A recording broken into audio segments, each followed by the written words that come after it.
I stood in front of what was supposed to be the Sunset Cafe, the beachfront business I'd invested $280,000 in, and stared at a vacant lot behind a Shell gas station. There was no cafe, no beach, no building, just cracked concrete, weeds, and discarded plastic bottles.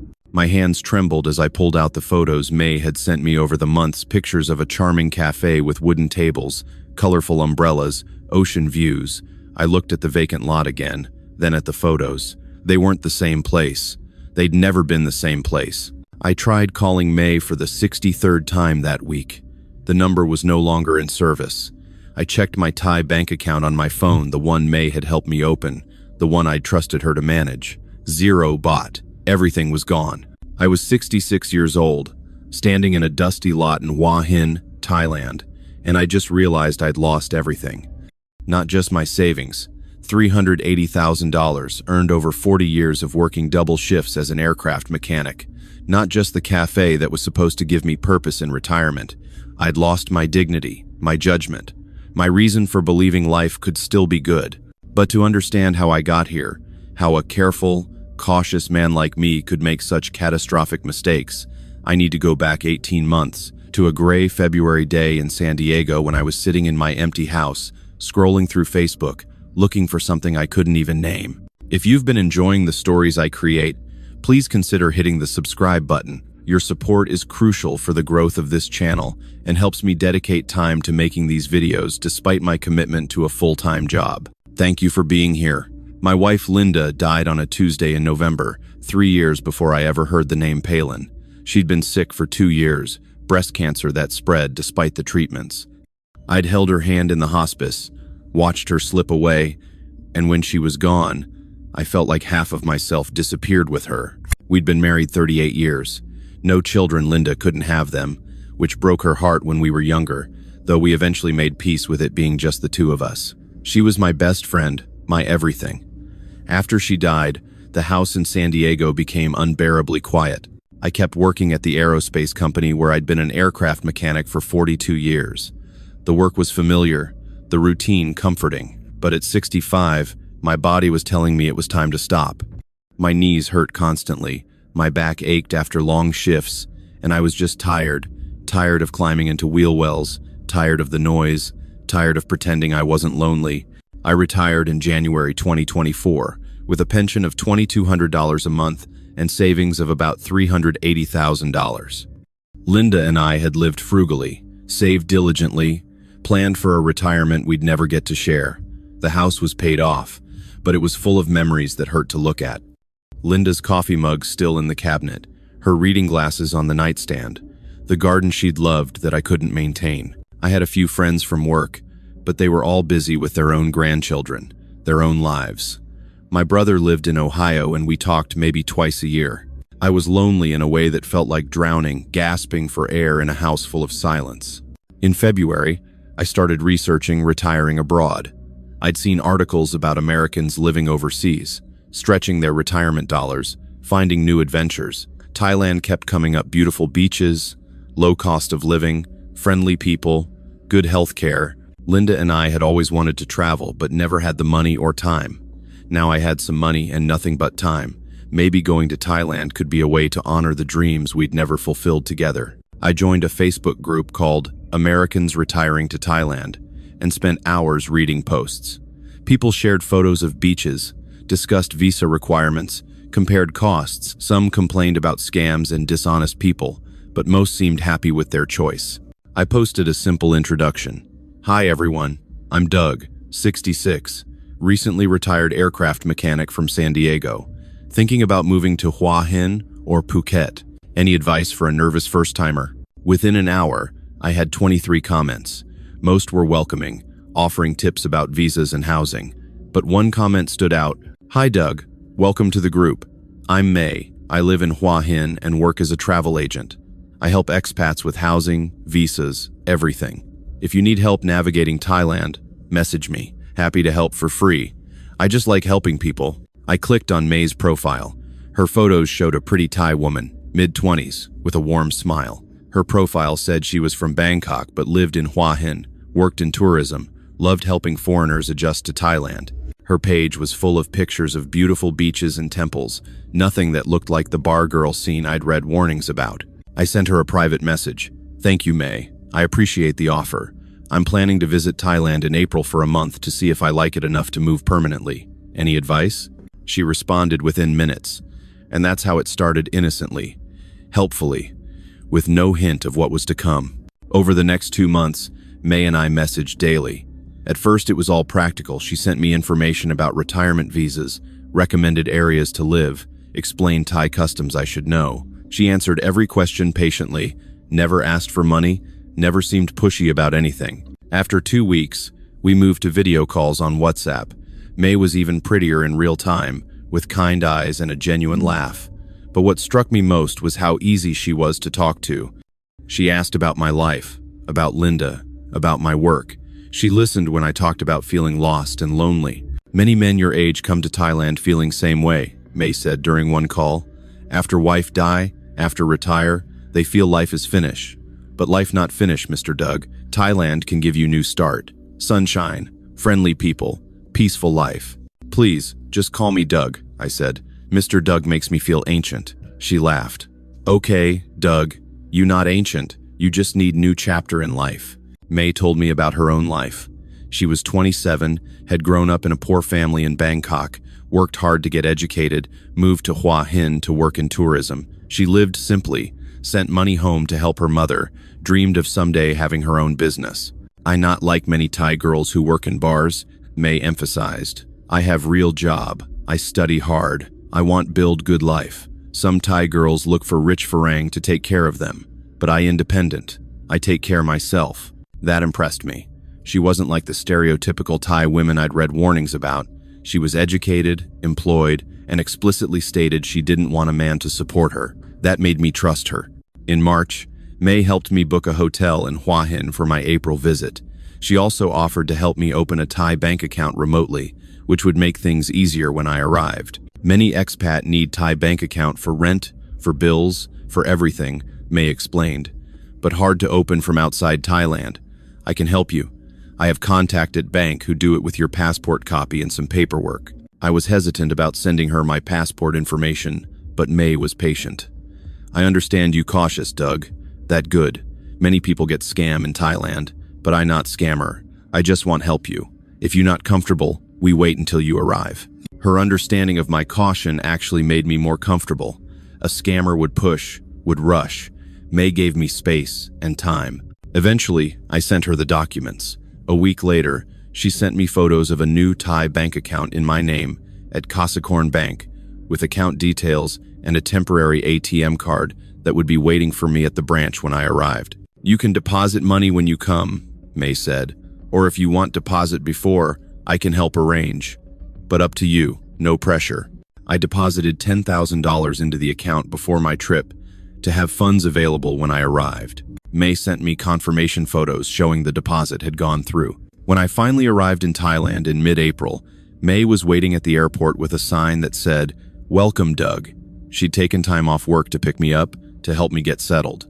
She drove me to my hotel, helped me check in, made sure I had everything I needed. "Tomorrow we get your ATM card from bank," May said. "Then I show you around Hua Hin, help you understand the area. We find nice places for you to eat, show you where expats hang out, okay?" I felt grateful. Here I was, in a foreign country where I didn't speak the language or understand the culture, and I had someone helping me navigate it all. May was like a daughter I'd never had, kind and patient, and genuinely helpful. Over the next 2 weeks, May showed me Hua Hin. We visited beaches, markets, restaurants. She introduced me to other expats, showed me condos for rent, explained how utilities and internet worked. She never asked for money. In fact, she often insisted on paying for coffee or lunch. "You, my friend," May said when I tried to pay her for her time. "Friend help friend. No need money." We talked about everything. I told her about Linda, about my lonely years after she died, about wanting to find peace and purpose in retirement. May told me about her dreams of having her own business someday, maybe a cafe or small restaurant. "I love work in tourism, but I want something that mine," May said wistfully. "Something I build with my own hands, where I can be creative and make people happy." "What's stopping you?" I asked. Money, May said simply. I save little bit every month, but not enough. In Thailand, bank not give loan to single woman easily. I need maybe million baht to start small cafe. That like 30,000. For you, maybe not so much. For me, is impossible. I didn't offer money then, but the seed was planted. After my first 2-week trip, I returned to San Diego more certain than ever that I wanted to retire in Thailand. Hua Hin was beautiful, the cost of living was low, and most importantly, I had a friend there. May had made me feel welcome, helped, needed. Back in San Diego, May and I continued our daily video calls. But something had shifted. The conversations became more personal, more intimate. May started calling me my Doug instead of just Doug. She'd smile when she saw me on video, tell me she missed me, ask when I was coming back. I was careful not to read too much into it. She was 27, I was 66. It wasn't romantic, couldn't be romantic, but it felt like something more than friendship. In May, during one of our calls, May looked sad. I asked what was wrong. My mother's sick, May said quietly. Need medicine, but expensive. I send all my savings already. I don't know what do. How much does she need? I asked. No, May said quickly. I not tell you to ask money. I just sad. I figure it out. May, how much? She hesitated. 15,000 baht, about $400. But I cannot ask you. You already so kind to me. $400. I could easily afford that. And May had spent weeks helping me, refusing payment, being genuinely kind. Let me help, I said. Consider it payment for all the help you've given me. Doug, no, I cannot accept. Please, it would make me happy to help. She cried, then real tears that made me feel both sad and good. Sad that she was struggling, good that I could help. I transferred $400 to her Thai account. She sent me photos of her mother at the doctor, thanked me profusely, promised to pay me back. You never need to pay me back, I said. That's what friends do. 2 weeks later, May's motorcycle broke down. She needed it for work, but repairs would cost $800. I offered to help before she even asked.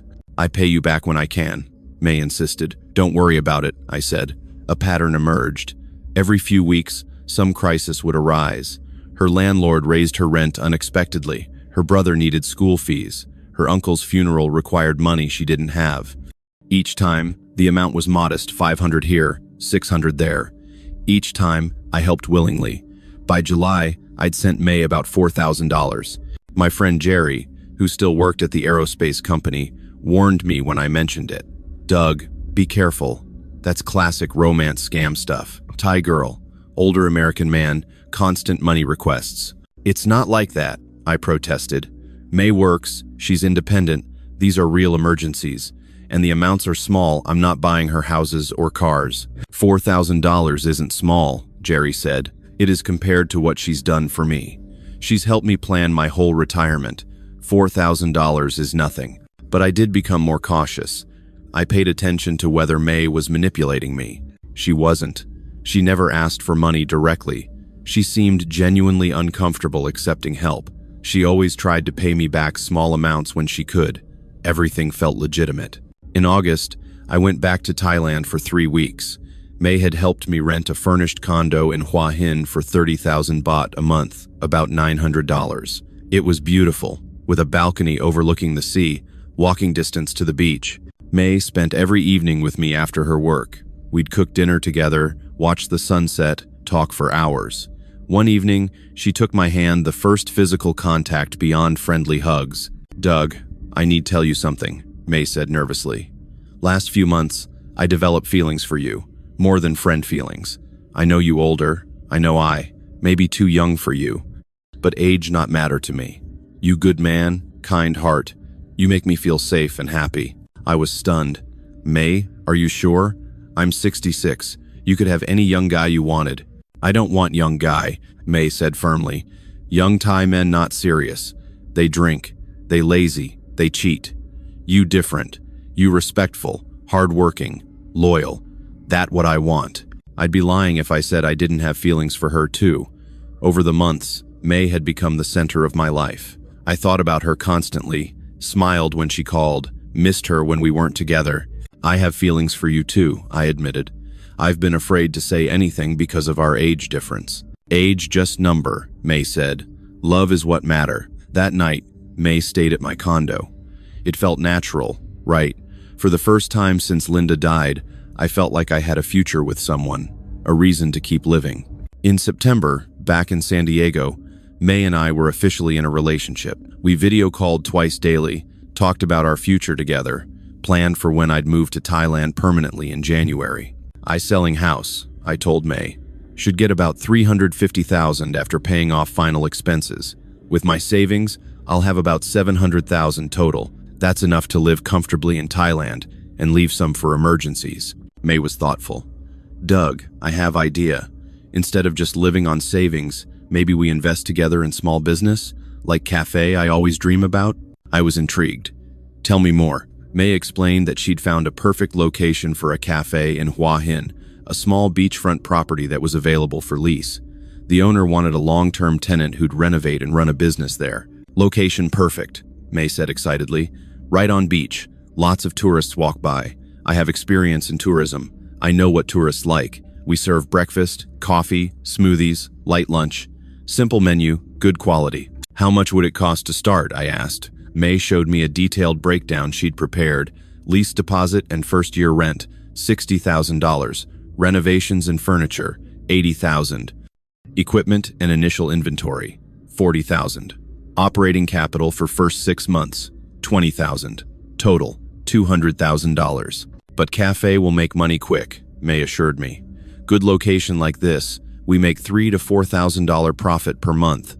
In less than 5 years, we make back all investment. I was skeptical but interested. Have you run a cafe before? No, but I work in tourism 10 years. I know what customer want, and I hire experienced cook. I learn as I go. Doug, this is dream for me. And for you, give you purpose in retirement. We build something together, not just live on savings until money finish. The idea appealed to me. I didn't just want to sit on a beach waiting to die. I wanted purpose, a project, something to build with May. Let me think about it, I said. Over the next 2 weeks, May sent me photos of the location, a charming spot right on the beach, with an old wooden structure that could be renovated into a cafe. She sent me estimates from contractors, equipment catalogs, sample menus she'd created.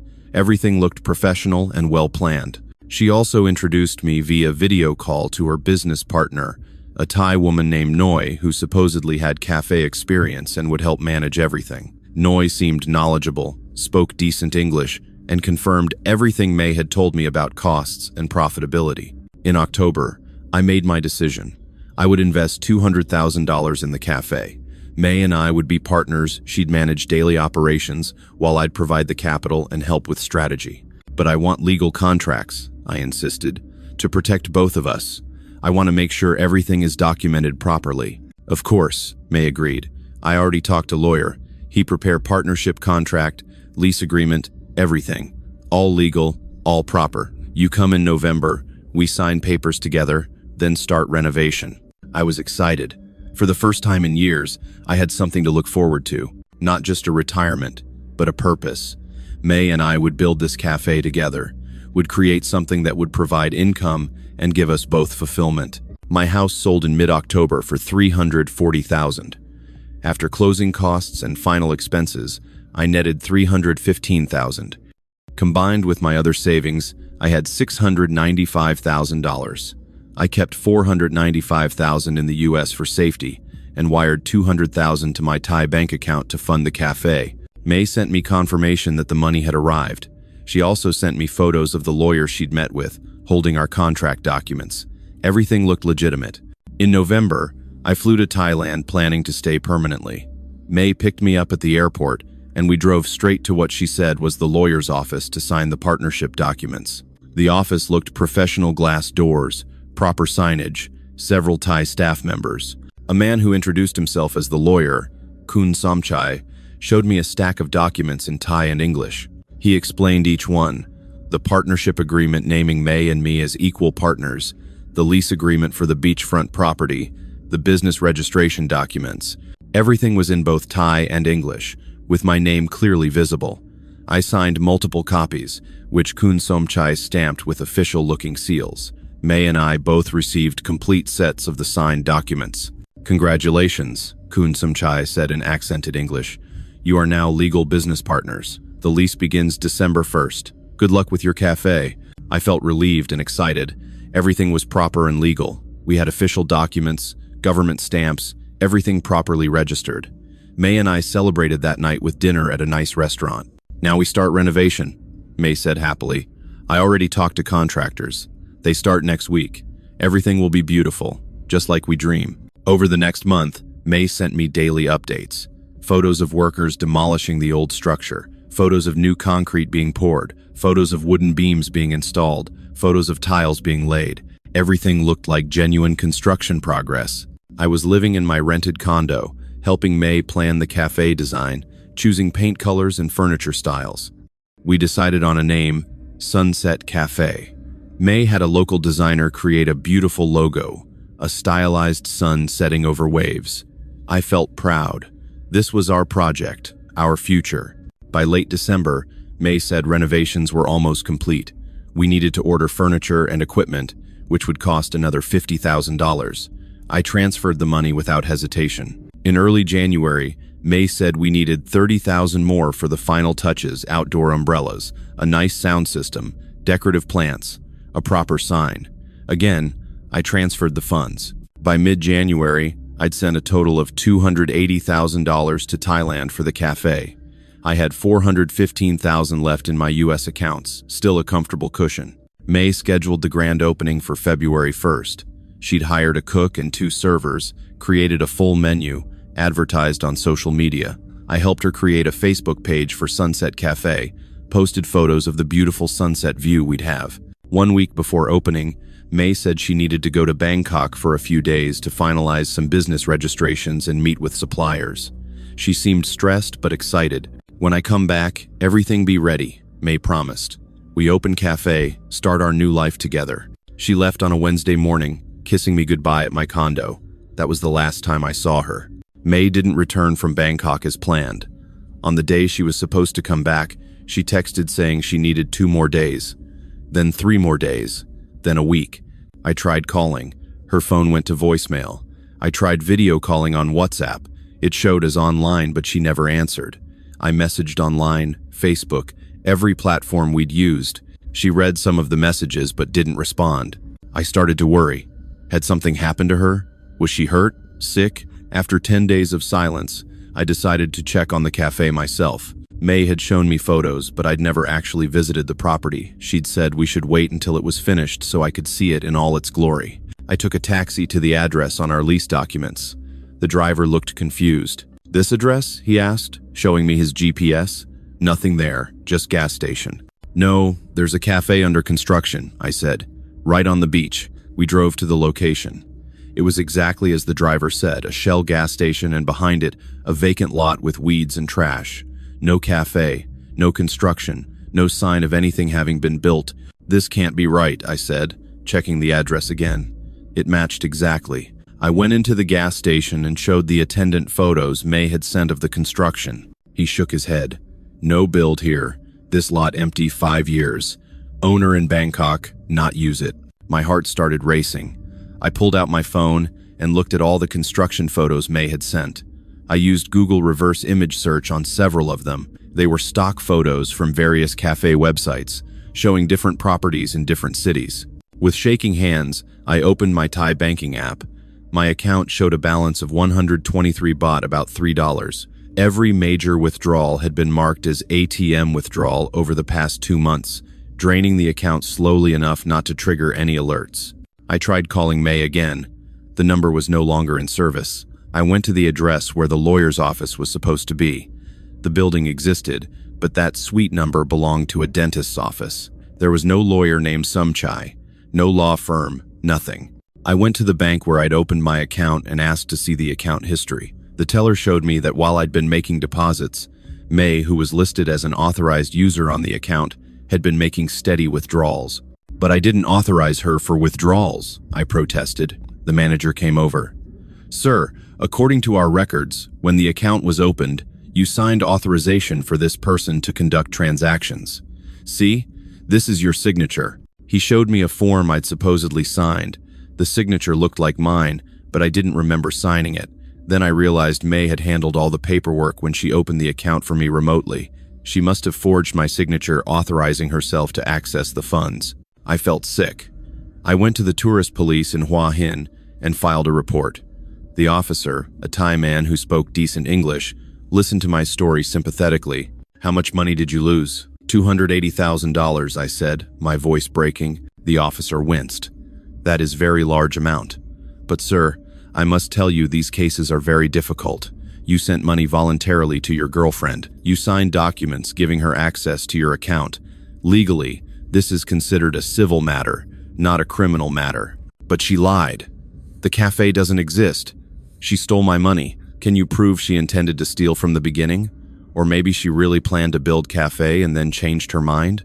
Or maybe she is just bad at business. Without evidence of fraud from the start, police cannot do much. The lawyer was fake. The documents were fake. The construction photos were fake. How is that not fraud?" The officer sighed. "I will file the report. We will try to find this woman. But I must be honest, she probably used false name, false documents. The money is probably already moved many times, impossible to trace. I am sorry, but recovering your money is very unlikely." I left the police station in shock. I'd lost $280,000, and there was nothing I could do. Over the next week, I tried everything. I hired a private investigator who charged me $2,000 and found nothing. I went to lawyers who told me I had no case without proof of initial fraudulent intent. I contacted the U.S. Embassy, who sympathized but said they couldn't help with financial disputes between private citizens. The woman I knew as May Palin Bunyarat, according to the documents, though that was probably fake too, had vanished completely. Her Facebook profile disappeared. Her phone number was dead. The business partner Noi was unreachable. The contractor who supposedly did the renovations didn't exist. Everything had been a lie. The photos, the documents, the lawyer, the business partner, the construction, all of it fabricated. May had spent 10 months gaining my trust, building a relationship, making me believe in our future together. And then she'd systematically stolen every dollar I'd saved over 40 years of hard work. I was 66 years old, in Thailand, with $415,000 left in my US accounts and no way to get my lost money back. I'm now 68 years old. 2 years have passed since I stood in that vacant lot and realized Sunset Cafe never existed. I'm still in Hua Hin, but my life looks nothing like what I imagined when I first arrived in Thailand. I had to move from my nice condo to a cheap guest house that costs 5,000 baht a month, about $150. My room is tiny, hot, with a shared bathroom down the hall. It's a far cry from the beachfront condo I once rented for $900. My $415,000 of remaining savings has shrunk to $380,000. The loss of $280,000 means I lost more than 40% of my retirement funds. I had to revise my entire retirement plan, knowing my money needs to last potentially 20 or 30 more years. I can't survive on my pension alone. $2,200 a month doesn't stretch as far as I'd hoped, especially after losing so much to May. So I found work teaching English at a local language school. I teach 15 hours a week for 15,000 baht per month, about $450. It's exhausting for a 68-year-old man, but I need the income. The students are sweet, mostly Thai children whose parents dream of them having better opportunities. They call me Teacher Doug and show me their improvement proudly. It's the only time I feel useful anymore. I joined a support group for scam victims, other foreign men in Thailand who lost money to Thai women through various schemes. Our stories are depressingly similar. Romance, trust, fake business opportunities, and devastating financial losses. Some lost more than me, some less, but we all share the same shame and regret. I should have known better, I tell the group during one meeting. Everyone warned me. My friend Jerry back home, people in the Facebook groups, even some of the warning stories I'd read, but I thought I was different. I thought May was different. I believed our relationship was real. An Australian man named Pete, who lost $100,000 to a similar cafe scam, said, "We all thought we were different, mate. That's how they get us. They make us feel special, make us believe we're the exception to all those warning stories." The psychological damage is worse than the financial loss. I trusted May completely. I opened my heart after years of being closed off following Linda's death. I believed May loved me, believed we'd build a life together. Every sweet word, every tender moment, every plan for the future, all of it was a performance designed to extract money from a lonely old man. I replay conversations in my head, looking for signs I missed. There were plenty. The emergencies always requiring exactly the amount of money that seemed reasonable but not suspicious. Her reluctance to let me visit the cafe during construction. Her controlling access to the bank account she'd set up. The way she always had an answer for every question. A document for every concern. But she was skilled. She knew exactly how to manage someone like me, cautious by nature but desperate for connection. She moved slowly, built trust over months before asking for significant money. She made everything seem legitimate with fake documents and fake people. She made me feel like a partner, not a victim. I try not to think about where May is now. Probably running the same scam on another lonely retiree, using a different name, different story, same tactics. The police never found her. My $2,000 private investigator found nothing. She's a ghost, except for the very real hole she left in my life. My relationship with money has changed. Every baht I spend now causes anxiety. Can I afford this meal? Should I take the cheaper bus instead of a taxi? Is teaching English enough, or do I need more work? I watch my dwindling savings and calculate how many years they'll last, knowing that a medical emergency could wipe out everything. I can't go back to San Diego. I sold my house, I'm too old to work as an aircraft mechanic again, and I can't afford California living costs on my reduced savings. I'm stuck in Thailand, not because I want to be here, but because I have nowhere else to go. Sometimes I'm angry, furious at May for what she did, angry at myself for being so stupid, bitter about how my retirement dreams became this nightmare. But mostly I'm just sad. Sad for what I lost, sad for what could have been, sad that I'll spend my final years teaching English in a hot guest house instead of enjoying the peaceful retirement I'd earned. The hardest part isn't even the money, it's the loss of hope. When I first met May, I believed life could be good again after Linda. I believed I'd found companionship, love, and purpose. May gave me a reason to wake up excited about the future. She didn't just take my savings. I tell the support group during one particularly difficult meeting. She took the reason I wanted to live. After Linda died, I was just existing. May made me feel alive again, and then she destroyed me worse than grief ever did. At least grief is honest. May's love was a lie designed to rob me. I still think about Sunset Cafe, sometimes the cafe that never existed. I think about the logo we designed together, the menu we planned, the dreams we shared. None of it was real. But for a few months, I believed in it. I believed I'd build something meaningful in my retirement, that I'd have a partner to share my days with, that my life still had chapters worth living. Now I teach English to children in a language school, count my remaining money obsessively, and try to accept that this is what my retirement looks like. No beachfront cafe, no loving partner, no peaceful sunset years. Just survival, one day at a time, in a country that once represented hope but now only reminds me of the worst mistake of my life. I'm Douglas Harrison. I worked 42 years as an aircraft mechanic. I lived frugally, saved diligently, planned responsibly. I thought I'd done everything right, and I lost almost everything to a woman who saw me not as a person, but as a resource to be exploited. I don't tell this story for pity. I tell it as a warning, because somewhere right now, there's another lonely retiree joining a Facebook group, meeting a friendly Thai woman who offers to help, feeling that flutter of hope that maybe life isn't over yet. And unless they're more careful than I was, more skeptical than I was, less desperate for connection than I was, they'll end up just like me teaching English in a guest house, watching their savings disappear, wondering how they got scammed so completely. My advice? If something feels too good to be true, it is. If someone seems too perfect, they're performing. If a business opportunity sounds amazing, it's probably fake. Trust your doubts more than your hopes. Protect your money more than your dreams, because dreams can be rebuilt. Money, once it's gone to a scammer in Thailand, never comes back. If this story affected you, please subscribe to this channel for more true stories about scams and the devastating cost of misplaced trust. Share this video with anyone planning to retire abroad. Sometimes the most valuable protection is simply learning from others' mistakes. Thank you for watching, and stay safe.